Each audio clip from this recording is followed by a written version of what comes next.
Before the Serpent, you were nobody important. Just another gutter-born thug surviving the streets of Neon. Grew up in the underlevels where violence wasn't shocking. It was currency. Tourists saw neon lights, music, and pleasure. You saw extortion rackets, drug runners, protection crews, and bodies dumped in maintenance shafts behind clubs no one talked about publicly. You learned young that fear kept people obedient. As a teenager, you started small, boosting shipments, running contraband, intimidation jobs, knife work for local gangs. Eventually, prison became inevitable. You escaped it by becoming useful. Pirate crews always needed disposable men willing to board ships first, kick doors open, and do the ugly work in tight corridors. You were good at all of it. Too good. You discovered something during those years. You didn't just enjoy violence, you enjoyed the control. The moment when someone realized they were completely helpless fascinated you. Crewmates celebrated big scores in firefights. You remembered expressions, panic, begging, silence. Even among pirates, people started keeping their distance from you. Then came the raid that changed everything. Your crew intercepted rumors of an isolated Varun outpost hidden near the edge of settled space. Supposedly it housed weapons, contraband, and relics worth a fortune on the black market. The attack was brutal. Most of the outpost's defenders died quickly, but deeper inside the structure you became separated from your crew during the fighting. While searching the lower chambers, you found sealed rooms hidden beneath the main facility. No armories. Archives. Inside were forbidden writings, heretical texts condemned even by House Varun itself. Accounts from fanatics who believed the Great Serpent did not simply demand worship, it demanded transformation through fear. One passage changed you forever. Mercy is ignorance. Revelation is terror witnessed before death. The writings described rituals disturbingly similar to the impulses you had carried your entire life. Isolating a final survivor, forcing helplessness, judgment delivered face to face, death as revelation. For the first time, your violence felt understood, not condemned, not hidden, but sanctified. When your pirate crew finally found you again, they barely recognized the man sitting alone among the writings. You slaughtered them before leaving the outpost, not in rage, but in devotion. Now stories spread across the settled systems.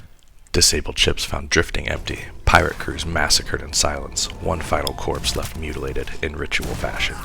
Survivors describing a black-armored figure carrying a glowing blade through smoke-filled corridors. Some call you fanatic.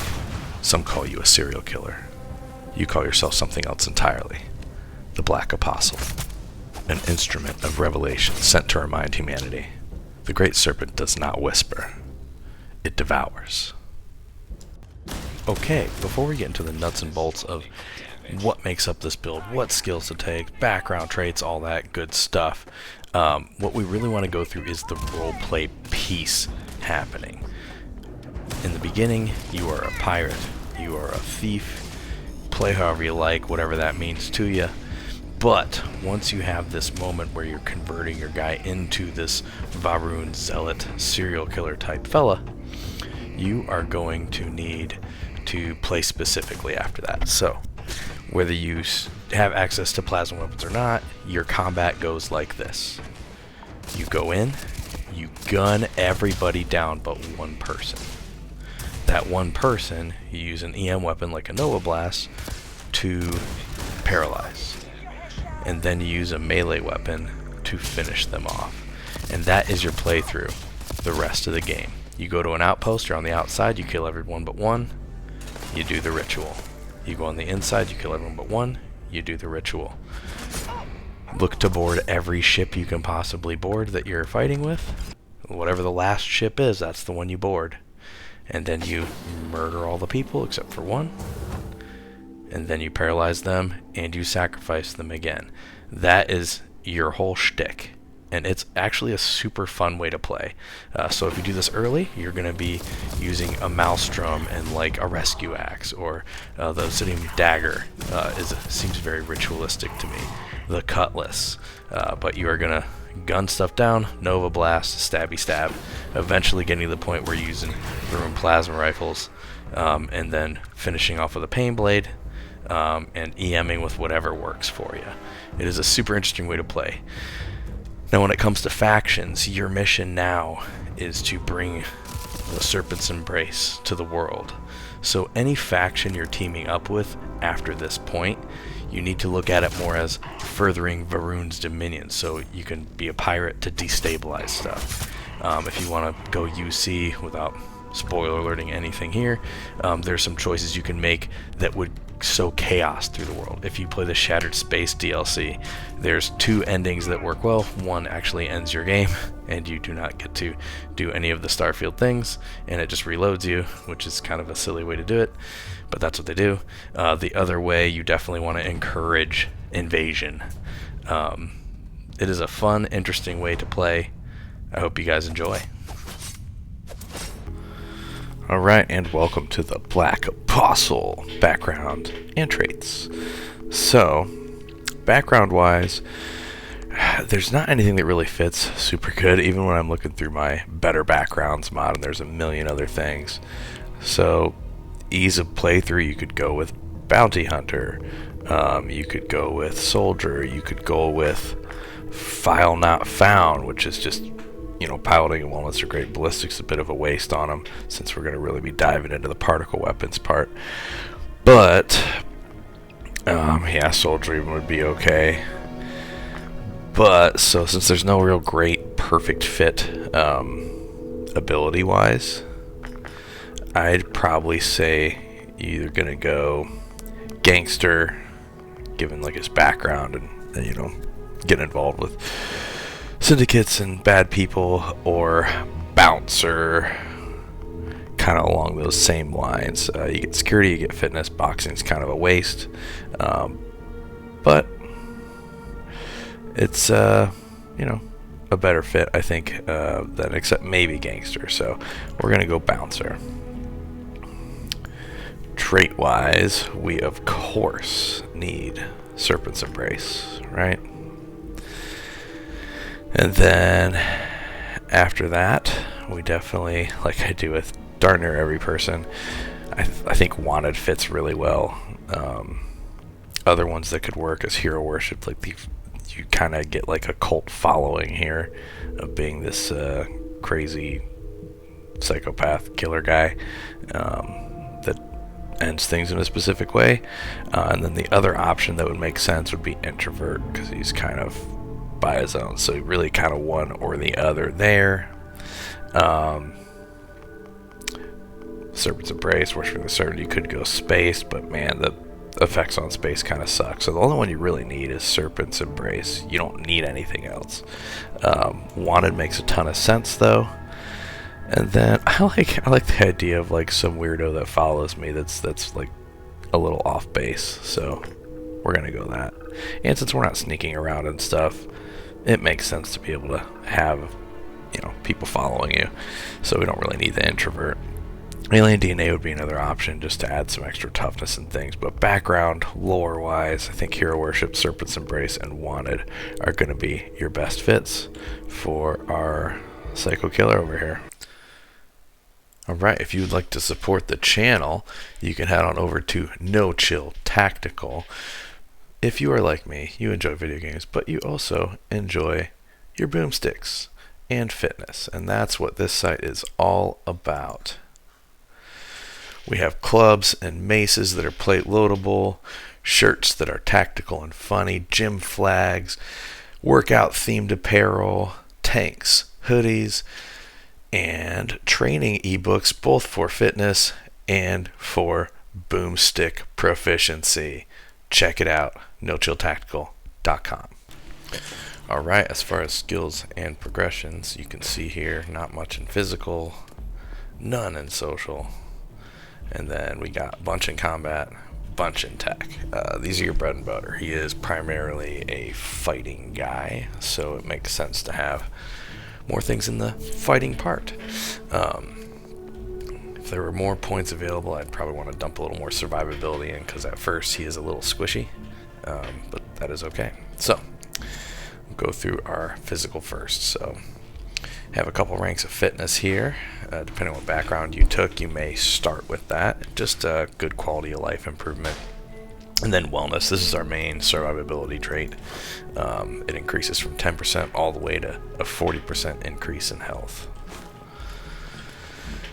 Here's where the leveling gets a little tricky. So our goal, he's going to become this Varun zealot serial killer guy. So there's some interesting things we need for his ritual, which is he will run and gun and blow everybody away and then leave one person left, and then he will incapacitate them with EM weapons and then sacrifice them with melee weapons. So since he's Varun, he's going to be really focused on particle weapons is kind of their jam. So in order to get any kind of boosting there, he's going to have rifles, he's going to have particle weapons, but we got to get 4 skill points before he can get to any of these key traits, tree skills. So we need to be dumping points into melee, ideally as quick as possible. Melee's not super great at the beginning of the game, it's not horrible. But what you're going to need to do is soften them up with whatever guns you have, and then finish them with here, so you can get your challenges met to level them up. Which kind of sucks because melee's kind of your coup de grace. It's not like end game the thing that's doing all your damage for you. So it's a little wasted but needed. So rank 1, 25% more damage, and you take a little less damage, which is great for survivability. Rank 2, you get to run around a little faster after you hurt people. Rank 3, 50% more damage and 15% less damage, so it is good for survivability at the beginning. And rank 4, even better for survivability here, so you can run around and go stabby to your heart's content, which is needed for this build, at least initially. Down into the second tier, as soon as you can start dumping into rifle, you're going to want to. So on here, rifle of course gives you plus 10, plus 20, plus 30% damage, and then rank 4, which is super underrated but super useful, is reloading 30% faster is pretty huge in this game. Now, once you get a hold of a particle weapon, this becomes a priority skill right here. Now we're getting those damage boosts up to 30%, and for our later things this matters. 5% chance to crit is pretty big, especially if you're a rapid firing weapon, like we will be using. That will proc pretty often. And then it is annoying to try to EM people, especially at higher levels, so this is a necessity. You gotta be able to do more damage with your EM weapons, all the way up to 15% more damage, and 15% chance to drop 300% there. You can get rapid fire variants of EM weapons, and that is where this shines and works extremely well. Definitely recommend, and we will go into that in the item selection section. Once you're through here, this is your meat and potatoes right here. These 3 skills will take you through almost everything in the game. Rapid reloading, so useful. So kind of useless until rank 3 for us though, since we'll be using particle beam weapons by the time we get down to here. Hey, if it gets there sooner, then that's helpful for these, but this one's super key. And then reload speed matters, and rank 4 giving us even faster, 50% more on all weapons after after you proc it. So that is a great one. Now, this is our huge damage spike right here. Armor penetration's great. You get 15, 30, and 50% armor ignore. And even better, enemy armor is decreased by 25% for 6 seconds after a critical hit, which is going to happen quite a bit because of that one right there. So they all kind of play into each other. These 2 are more for the role-playing aspect, some survivability in the beginning of the game. These are the real things that shine here, and then especially you combine that with that, you're just kind of a wrecking crew at that point. You should be able to clear everything super fast by the time you get into tier 4 here. Nothing in science. Before we go into tech, I do want to touch on one more thing. One thing I was battling with was adding gymnastics or not, because I like the idea of this frantic, super fast clearing destroyer of worlds guy that then takes his time at the end. Gymnastics would be cool. The combat slide's great. Being better in 0G, not useful all the time, but useful when it's useful. And then this thing right here, moving around, running fast. So if I'm level 54, that's probably where I would push this build to. tech.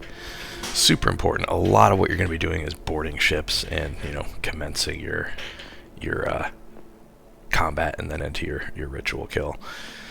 Boost pack training, super useful. Increased mobility. You could, I don't know, maybe not be here and do gymnastics instead, but boost pack's just too useful. Extremely useful in everything we do. So boost pack training all through 4, just throughout your play as you have spare points, do it. Piloting, of course, we're always going to go to Class C ships. It's kind of the best skill in the entire game. I don't know a build that wouldn't do this. Super important. Security, this is more kind of background trait style. You know, he was in with criminals and stuff, so he needs to be able to pick locks. Plus, just in-game, it's nice to be able to pick quite a few things. There's some quests that'll go quicker if you can pick expert locks. Master level, not super necessary. If you love being a thief, these are cool, but rank 2 is kind of what I push for most characters to get to, because it just opens up some shortcuts in the game too. So that's more utility, kind of like fitness. Targeting control systems, super valuable. Big part of this playstyle is ship boarding, and this lets you board ships a lot easier, all the way to rank 4. Now we have a gap here. Sometimes ship combat can be hard, which is why we always go particle beam weapons. So shields would be nice. That'd be a good one to add. A possible alternate, you know, maybe go 2 levels here and 2 levels here, and skip the last 2 there. That's a possibility. Combat wise, particle beam weapons they're just the best in the game. There's nothing even close. You know, instead of 4 points here, 4 points here, so 8 points, you could just drop 4 right here. Gotta be a little quick to if you're targeting the engines, things blow up pretty quick. Rank 4 particle weapons, so you gotta be a little careful there. Maybe throw an EM weapon on your ship and just use that when things get low, because they tear ships apart pretty fast. And then I wanted him to be able to have the best starships out there, so starship design, we got way better equipment modules here. So that's pretty much it. Really, this stuff in here, you need targeting control. I'd argue you need this, but the rest is kind of up to you. The things that matter are these guys right here. So if you have these traits, you can pretty much do the whole playthrough how we want to, and you know, do whatever else you want. Swap some stuff into gymnastics if you want. Maybe you want a little more resistance, so things like pain tolerance can go in there. But this is the way I have them set up for level 50. Now we're going to go over our look, our equipment, all that fun stuff for the Black Apostle. So, look-wise, there's a couple things that will, as soon as you get them, never change, and that is your helmet. You're going to want the Valrune Space Helmet. Up to you to figure out what upgrades you like on there, but once you've kind of made your conversion into this Valrune serial killer kind of guy, this is now your face. You don't take it off. This is your personality, okay? Next, the pack. We're also going to stay with the Valrune. It just looks good. The profile is good. It matches the armor. It's a whole complete set. It's a whole thing, right? Got a little shine to it. Look at that. Now, spacesuit, we got a couple options. So early on, you're going to be able to get the Valrune spacesuit. As early as that first mission with Sarah, where there's the 3 zealots, you could totally get this if you board the ship and fight some people. It looks good, it's dark, it's scary. This is a whole vibe right here. Now, if you decide to do that, you don't want something that basic, you want it more warrior soldier looking, you could go with the heavy assault spacesuit.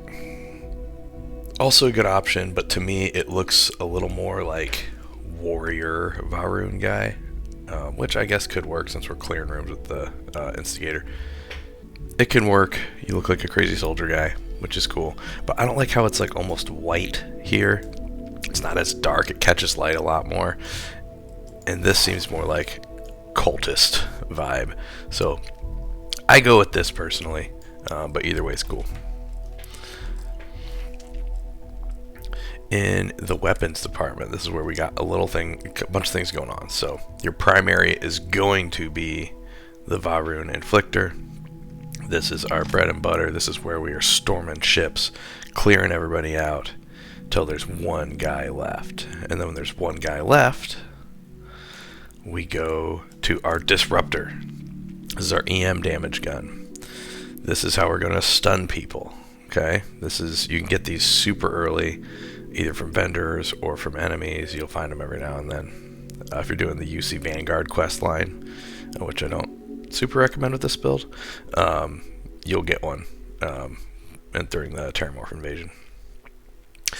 Now, other option instead, as we talked about in the skills section, if you find a rapid fire EM weapon, which you can find, there are Equinoxes. Where'd I put it? There we go. Nope. There we go. Okay, I heavily modded this one, but you could find an Equinox in the wild that has electromagnetic beams. And what this means is you'll be rapid firing, so you're going to proc that critical effect somewhat regularly. Each shot is not going to do near the same damage, but proccing that crit makes a big difference. We'll show some video of that later. This one I just modded the heck out of, so I got everything fun on there. The last thing you're going to need is after your person is stunned and the only person left alive in the room besides you, we sacrifice them with the Varun Pain Blade. Before this, you can use the Obsidian Dagger. That seems very ritualistic, and I liked how that vibe was as well. But man, once you can get one of these bad boys, that is what you are living with. Now, as far as what it takes to do the rapid fire EM damage, in Constellation there is, in the basement, workbench facilities. Here is your weapon workbench, so you would just go into there, find your Equinox that you want to mess with, and then if you haven't found one in the wild or been able to buy one, it's a magazine and battery upgrade, and it takes magazine battery mods level 2, so you would need to kind of level that up.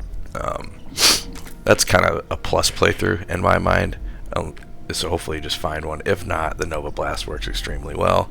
You can also swap out some points here and there and figure out how to get to there sooner if you'd like.